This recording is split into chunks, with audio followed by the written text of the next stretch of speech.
Dr. Davis, ladies and gentlemen, good evening, Birmingham. Good evening. I want to ask you to join by giving a hand to the NAACP 100th anniversary of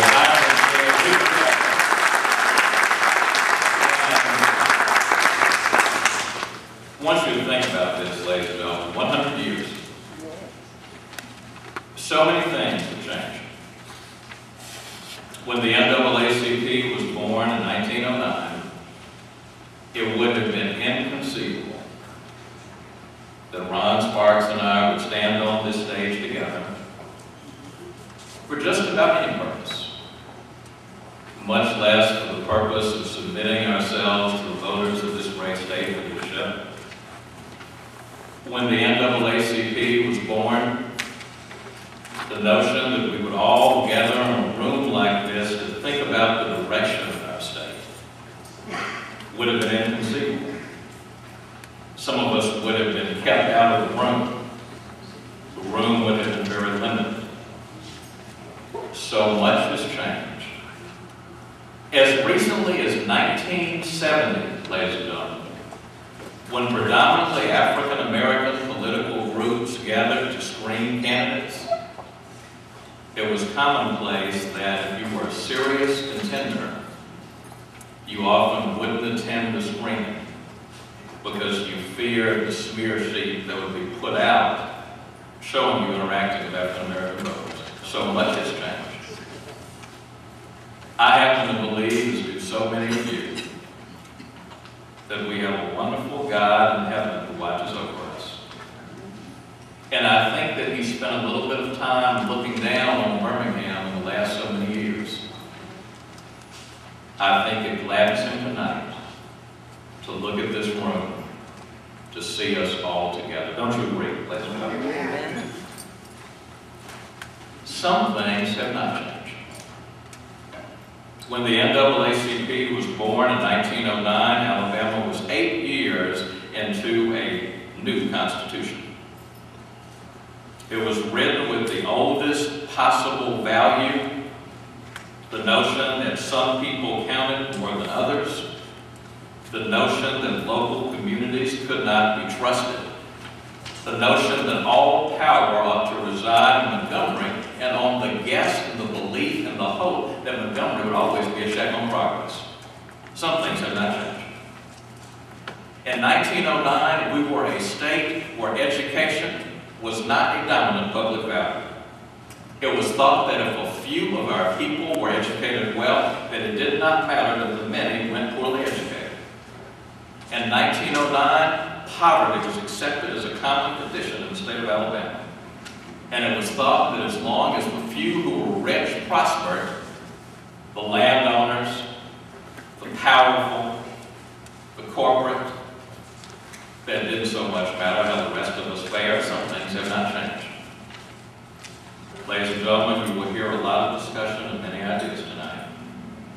May I say to you that if you want this state to go to a new place, if you want change that we've dreamed about for what our state can do, if you want a new constitution that was not written for 1901, but was written for new people and a new generation, a new space, if you want a governor who is committed to making education a priority, and I am, by the way, because I got here on a bridge built with books and learning and the love of a mother, and I wanted the children to walk across that same communication. If you want a governor who understands, then yes, we can come together to do great things, ladies and gentlemen. Yes, we can come together. I want to be your candidate. Pray for us. Search your hearts. Thank you for being here tonight.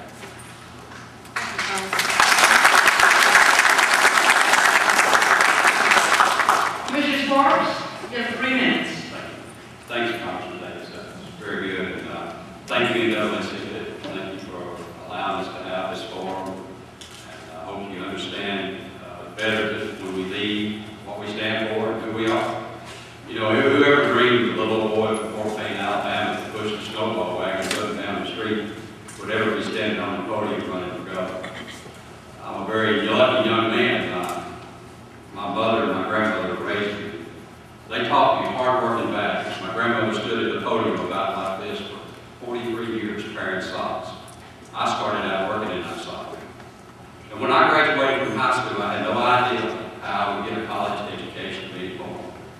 I knew that I had to go to the military, and I did. I served 4 years in the United States Coast Guard, search and rescue.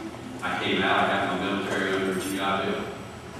You know, I'm very fortunate to be a father of 3 wonderful children, be a grandfather of 3 wonderful grandchildren. Alabama, the next governor of Alabama is going to have to make some tough choices. And that's why I want to be governor. It's because I know I have the leadership ability to pull us through those rough times and make decisions that's going to make Alabama a better place to live. Because I don't want no child in Alabama, when he graduates from high school, to say, how am I going to get a college education? When I'm elected governor, we're going to have that college education waiting for them on the other side if they stay out of trouble and they graduate from high school. If I'm elected governor, we're not going to tax the people of Alabama, but we're going to tax the fastest growing industry in Alabama, and that's gambling. And we're going to use that money for Special Education Trust Fund, and we're going to use that money for Medicaid. If it had not been for President Obama sending that stimulus package to Alabama, we'd have less school teachers today than we have. Thank you, President, for sending us that money. If it had not been for President Obama, there would have been a $700 million shortfall in Medicaid. I just buried my grandmother, who was 100 years and 9 months old. I couldn't imagine her not getting the quality of health care that she deserves. As governor, I'm going to make sure that our children get the education they deserve, and I'm going to make sure that the senior citizens get the quality of health that they deserve. And let me say this, I'm going to take the taxes off of food. That's the one thing that you don't deserve to pay, is taxes on the food that you buy at the grocery store. And we are going to appraise your property every 4 years instead of every year. I can assure you that as governor of the state of Alabama, I have the vision to move us forward. I have the leadership ability because I took the Department of Agriculture and made it the best Department of Agriculture in the country. So I want to thank you for allowing me to be here, and I want to thank you for your prayers, and it's a pleasure to be with you.